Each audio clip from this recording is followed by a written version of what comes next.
sa letter A, Ann Curtis. Michelle na babae. Sabi ko na lang kay Jojo, magpatawa ka na lang para may happy moments naman tayo tuloy. Ang sabi ng kaliwang kilay sa kabilang kilay. Ano? Hi, bro.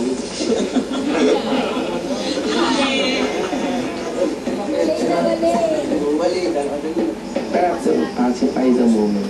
Kasi nga, hindi ba tensionado na, hindi makatulog, nagugutom, walang ilaw, ay walang tired. So parang sino mo, Joe? Nung nakita ko si John, kasi nung una ako naka-idlip sa kanya. So ako nakatulog pa ako. Tapos parang siguro hindi pa siya inaantok at pagod. Tapos pumunta siya sa ulunan ko, nagtulog din siya. Nagtatanungan pa kami na, makatulog mo kayo? Kaya naman. Alam mo lang talaga. Pero yun nga, nung pagising-gising na kasi kami lahat, pumunta ako sa fire, nagpatuloy ako sa resort, tapos tumayo na rin siya, tapos nakatulog na rin siya. Lahat sila tumayo na rin. The whole time I'm trying to close my eyes with maingay, sometimes yung tao. And then it's so long, like you're wondering, anong oras na ba?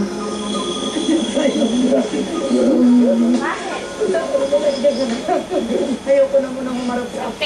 Sa kanya. Meron lang moment si Elmo, gusto talaga. Siguro sobrang kaping-kape na siya. Hindi siya mapakala sa hinigan niya, sabi ko, Tapos si Micah, sobrang ingay din sa gabi. Hindi na naiisip mo, natutulog po. Sabi ko, papatawa ka ba? Kung mo lahat ang halaman ko, parang diligan lang. Sa may part na malalim. Hindi ako nakatulog ng gabi.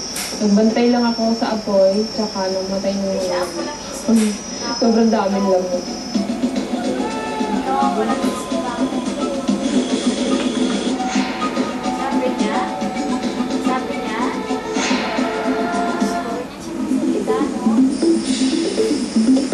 Nung araw na yung umaga, nang busy sa paggagawa, naisipan namin ni Moy na pumunta ulit sa dagat. Kasi manguhuli nga kami ng mga alimasag, tapos mga shell. Kasi nga po, wala kaming makakain kasi wala pa rin bigas, wala talaga tubig lang po talaga ng tubig. Eh, simple yung iba gutom na hindi na. Hindi, wala dyan. Hindi lang dyan. Doon kami sa dagat. Kaya tayo magsilabas. Anong bawal? Kita! Nakagaling yung kamay na, di ko makakita. Yung kamay sila. Tapos pag naman nararamdaman yung nanguhuli sila, talagang schedule silang ganyan, no? Tapos dinagot mo lang?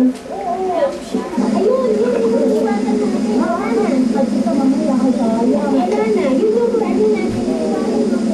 Parang yung malakas ang agos ng tubig. At today, Moy fished crabs at shrimps, but since she's the one who got it, I felt bad getting from her, so I didn't. So my last meal was isang pandesal kahapon.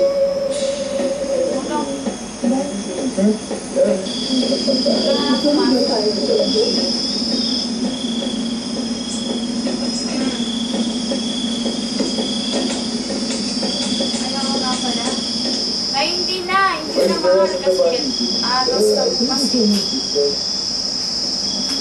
September na, hindi na kasama sa period yun. Magkara lang o. O ikaw bahala, huwag ka na lang hindi bubukas. Nene? Kaya ako na lang. Bahala. Kaya ako na lang. Sa'yo niya lang kasi nagagawa yan eh. Kasi sa amin hindi niya magagawa yun. Kasi alam niya, mali naman ang ginagawa niya. O pwede po niya. Pwede yung ginawa ko dito.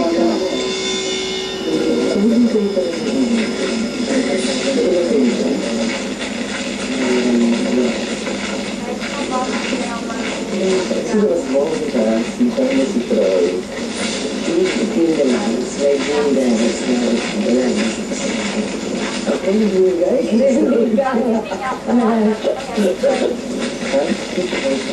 Alam mo kasi, hindi mo papaka-import. Pero talaga naman pag yung Gen X mo, kasi siyempre, respect ko din yung relationship na si Michelle din na Siyempre na, pag ako nandiyan yung ex, di ba, parang pag nag-usap, alam mo may takas. So, hindi tinatry ko na hindi ko usapin si John. Ay, tinatry ko na hindi tumingin. Wala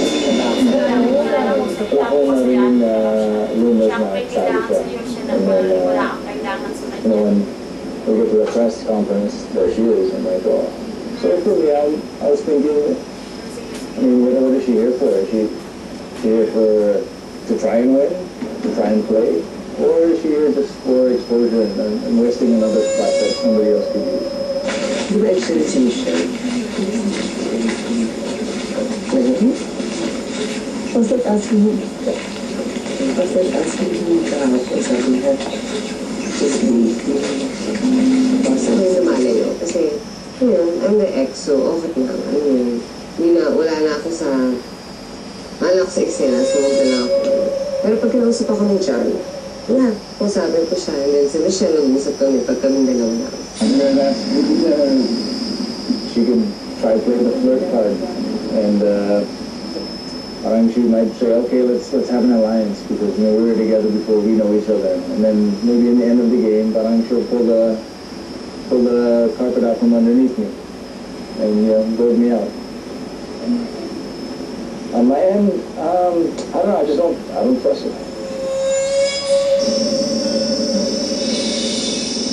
You guys come here na lang. Tubig, apoy, lupa, at hanging ang apat ng elemento ay pagsama-samahin. Ipunin ang lakas, ipunin ang galing, dahil ang kasama ay kalaban ninyo na rin. Wala man tayo. Pero, basahin nyo lang.